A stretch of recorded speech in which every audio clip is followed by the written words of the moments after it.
Kita belajar tentang struktur dan susunan gigi. Sebelumnya kita tahu bahwa gigi adalah tempat pertama di mana pencernaan itu dimulai. Pencernaan yang disebutkan di sini adalah pencernaan secara mekanik karena menggunakan cara kerja fisik.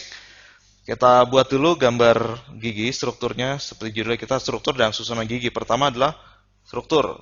Saya gambar seperti ini ya. Walaupun nggak mirip seperti gigi, seperti biasa gambar saya. Tapi saya coba agak mirip. Jadi, nah nih, ini, seperti inilah. Kita lihat bagian-bagiannya. Bagian yang terlihat di luar dan bagian yang di tengah dan bagian di dalam. Bagian di luar kita sering sebut adalah puncak gigi. Ini yang terlihat dari luar kan? Puncak gigi. Nah, bagian di tengah-tengah yang berbatasan dengan gusi. Oh ya, ini bagian gusi nih. Ini bagian gusi. Ini adalah lehernya. Ibaratnya kalau manusia, ini bagian lehernya. Bagian dalam yang tertanam pada gusi disebut akar gigi. Oke, sekarang kita lihat bagian-bagian dalamnya. Ini kan bagian dari struktur luar. Di bagian dalam ini ada seperti ini. Nah, saya gambar dulu. Nah, agak menghitam di area sini. Kita lihat lapisan paling luar pada gigi. Nah, ini disebut email, bukan email, bacanya email. Email ini kalau kita sudah tipis, gigi kita sudah tipis akan email, biasanya akan terasa ngilu. Kalau kita minum air dingin atau makan makanan panas, ini terasa ngilu karena email kita sudah terkikis. Di bawah email ada bagian yang mensupport gigi atau mendukung gigi, namanya tulang gigi.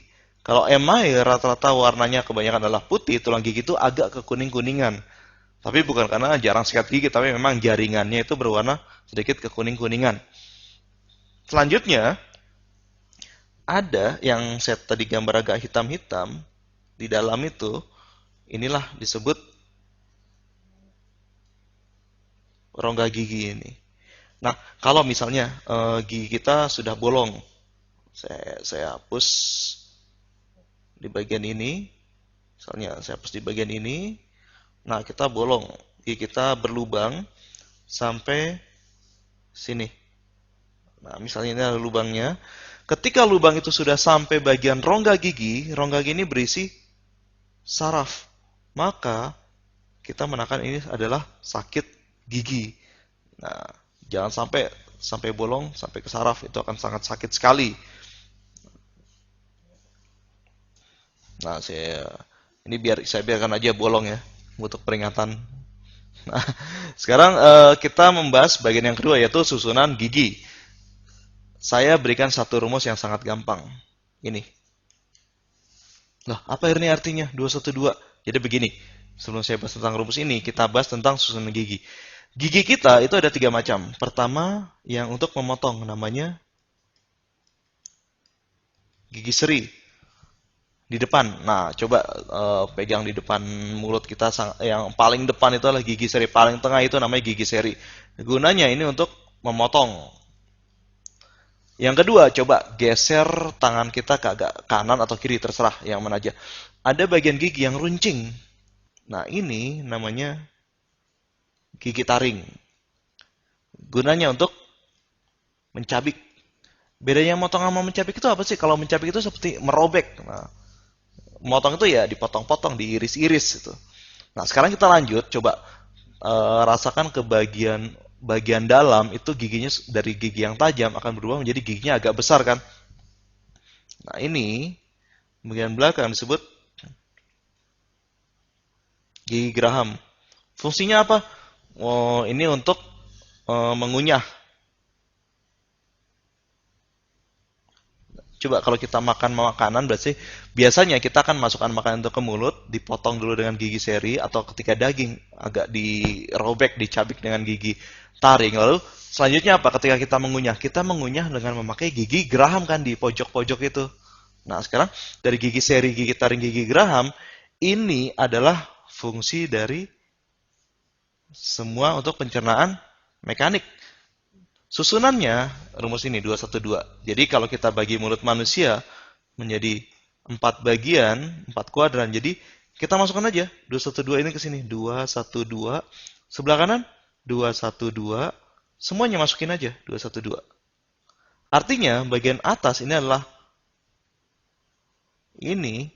adalah rahang atas, daerah ini adalah rahang atas, dan sebelah bawahnya tentu saja ini adalah rahang bawah. Lalu apa arti 212? Jadi 2 di sini mengacu kepada 2 gigi seri, 1 di sini mengacu pada 1 gigi taring, dan 2 di sini mengacu pada 2 gigi geraham. Sebelah kanannya sama, 2 gigi seri, 1 gigi taring, dan 2 gigi geraham. Bagaimana dengan rahang bawah? Rahang bawah, bagian sebelah kiri, yaitu bagian ini juga 2 gigi seri, taring, dan geraham. Nah, sekarang kalau kita jumlahkan, berapa jumlahnya? Tinggal dijumlah aja kan, berapa coba? Jumlahnya sekitar 20 buah. Nah, ini disebut apa maksudnya gigi susu? Jadi gigi susu itu seperti ini. Gigi yang tumbuh ketika anak-anak itu baru mempunyai gigi. Sering kan kalau kita lihat anak kecil giginya ompong-ompong. Tapi kenapa tumbuh lagi? Karena ini dia baru tumbuh gigi susu. Yaitu gigi yang tanggal nanti akan digantikan gigi yang sudah permanen atau disebut juga gigi tetap. Nah, kalau gigi tetap berapa rumusnya? Kalau ada gigi susu ketika dewasa, dia akan menjadi gigi tetap. Sama rumusnya, kita pakai lagi-lagi rumus 212. Kita pakai sini 212, 212, 212, 212. Tapi gigi tetap ada tambahan, taruh aja 3, 3, 3, 3. 3 inilah yang disebut geraham akhir. Nah, jadi kita tahu kan perbedaan dari gigi susu, yaitu yang hanya 20 buah, dan nah sekarang kalau gigi tetap, ini berapa buah? Coba jumlahkan. Langsung aja, tadi kan 20 buah ditambah berapa nih? 6, 6, 12. Jadi 32 buah. Jadi perbedaan dari gigi susu dan gigi tetap adalah jumlah geraham belakangnya. Coba kalian hitung, gigi kalian itu sudah tumbuh komplit geraham belakangnya atau belum? Atau masih ada yang punya gigi susu malah? Oke, jadi kita cukupkan sampai sini pembahasan tentang struktur dan susunan gigi.